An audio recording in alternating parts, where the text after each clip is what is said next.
You like it or not, your body is your business card. And people will judge you with a blink of an eye. People form their first impression very fast. Usually within zero point 0.1 seconds, we unconsciously judge the attractiveness and trustworthiness of somebody. Within 1 second, people start making assumptions about confidence, status, and likability. And within 7 seconds, that first impression solidifies and affects how everything else you do is interpreted.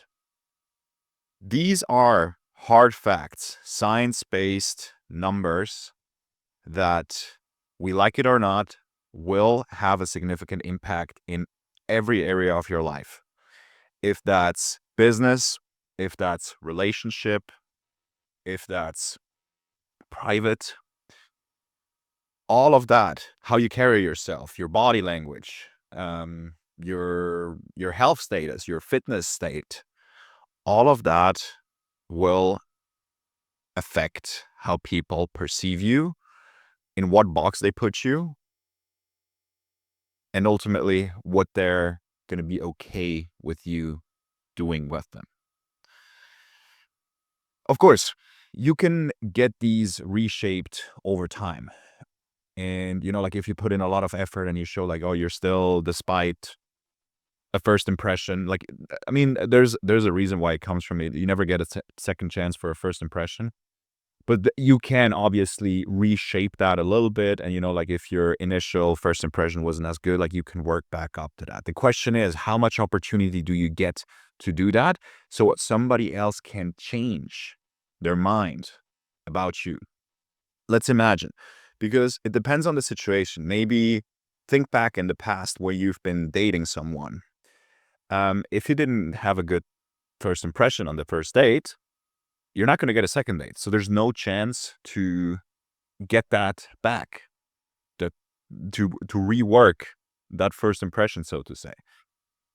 If you're in a business meeting, in a presentation, and you have a time cap on it and you want to pitch in the end, but you didn't deliver, the company's just going to say like, oh, sorry, we're not going to go ahead, and probably choose with a competitor. But the thing that's going to drive it home right now is look, like it or not, oh, it's like it's just so superficial, and like we shouldn't like judge others and like how they look and whatnot. Like, yeah, maybe, but that's not how the world runs.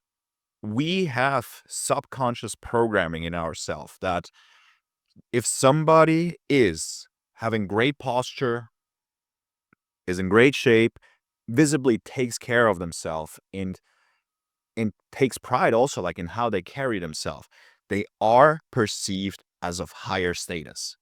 It is undeniably engraved in our biology, because it also had to do originally, like it's quite a primal thing. It had originally to do with mating, because in an like having a fit body and having a healthy appearance in a different time has been the determining factor. Is this man going to be able to provide for me, going to protect me, going to protect the kids? Is he going to able to be there when things get hard? Or is whatever the problem is going to be, is he going to be out of breath and like going to die soon and let me be and have me be alone with the kids? And we still have that programming within ourselves for good reason, because of course we're physically more attracted to healthy looking people than to somebody that is like visibly not taking care of themselves. Because you also like have to ask your question like, look, I'm not here to make you feel bad. I'm really not. I'm just here to tell you what nobody else will tell you. Nobody would have the balls to talk about that directly to you, because of course it's like a little bit of a taboo topic and not so superficial and everybody can do their own thing. Yes, but we both know that you are not satisfied with mediocrity. You applied high level consistency, effort, persistence in every area of your life. And it would be a shame if your physical appearance wouldn't represent that. It's not a lack of discipline. It's not a lack of motivation. You've proven that in other areas already. You wouldn't be in the position that you are today, having great family, great income, financial security, nice house, nice car, nice vacation, all these sort of things. But the body has been lagging behind. Maybe you've been messing the strategies. Maybe you've been telling yourself like, oh, it's not that important. Or maybe it's just been like falling in the back of your mind, which can happen. It's normal. Like you're not going to be alone with this. But what is not okay is that you're realizing, having this realization right now and not doing anything about it. Keep in mind, imagine, like, yeah, like you still got successful without having a fit body, maybe, right? You still got all these things that I mentioned earlier without being in great shape. So like, why would you need it? Well, that's kind of exactly the problem. Every successful entrepreneur, executive, high performer that has been making money before already, and then afterwards got in shape, started making more. You've seen those examples with many, many different successful individuals. Dan Martell, big time on fitness right now. Jeff Bezos, right? During his transformation, Amazon had his record in revenue. Dana White, like you name it. There are going to be so many more individuals. And also, like I see it with the members inside my program, right?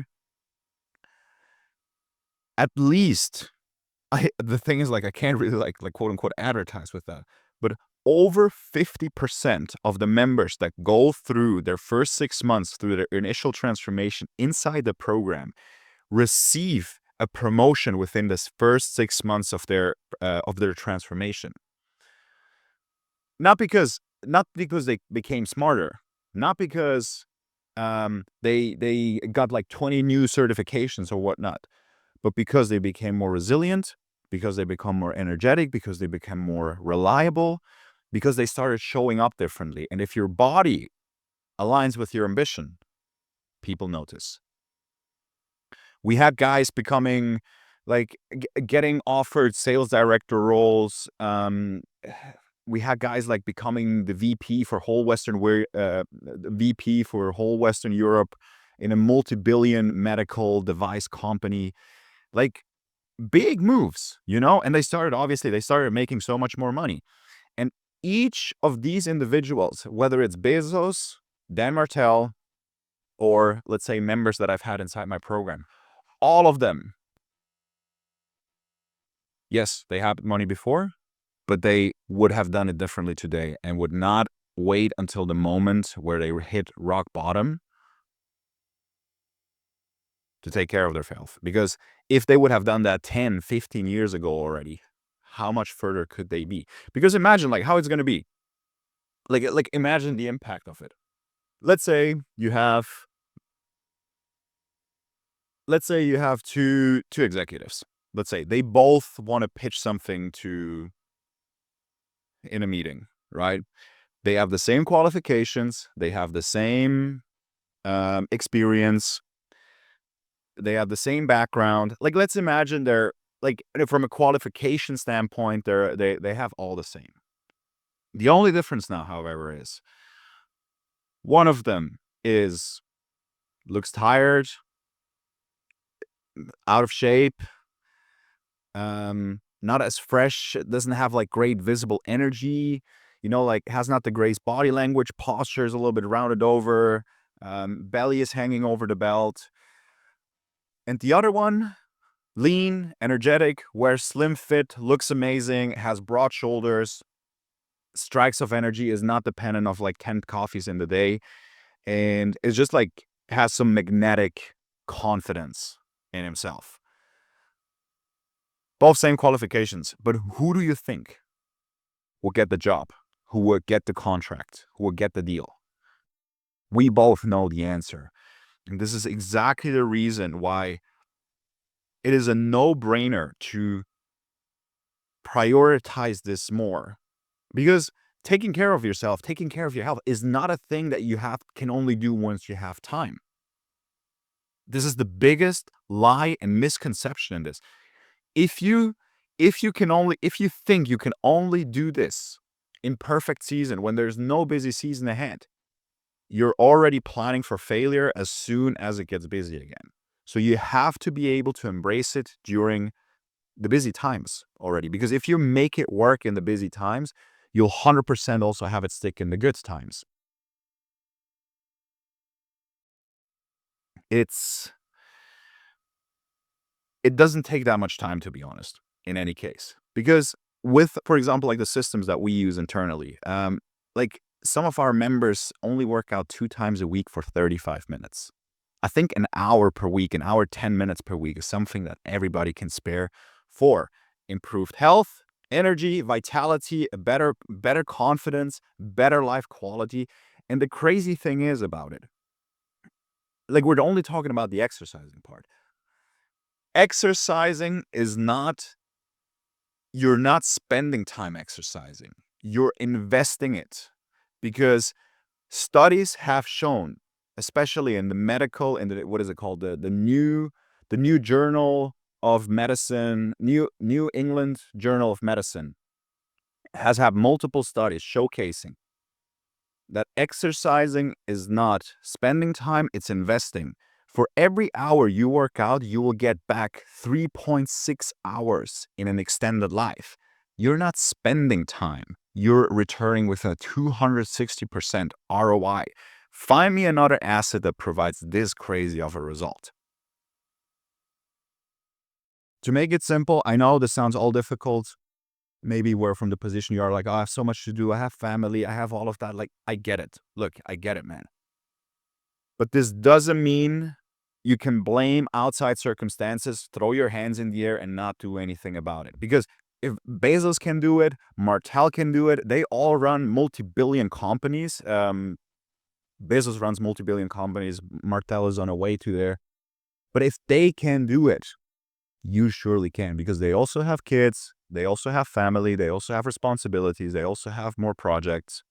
And if you want to have a start on how to do that, click in the bio, not in the bio, in the show notes below in the description. There is our 4-phase executive transformation system that we've used to transform hundreds of high performers and get them into peak shape in less than 2 hours per week, without sacrificing their career, without sacrificing the foods they love, and without spending endless hours in the gym every single day. Link is in the description, thefithighperformer.com/free training.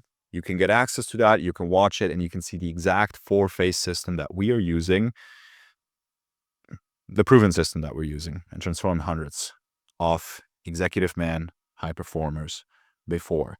Because, like I said, people will judge you within the first 0.1 to 7 seconds of an interaction, and they will put you in a bucket if you like it or not. So it's in your responsibility to make sure that you make the best possible impression and not show up to the meeting tired, out of shape, with a belly hanging over your belt, and you're missing out on possible opportunities that could skyrocket your life, your finances, and your quality of life. 4-phase transformation system is in the description, and then I'll see you in the next episode.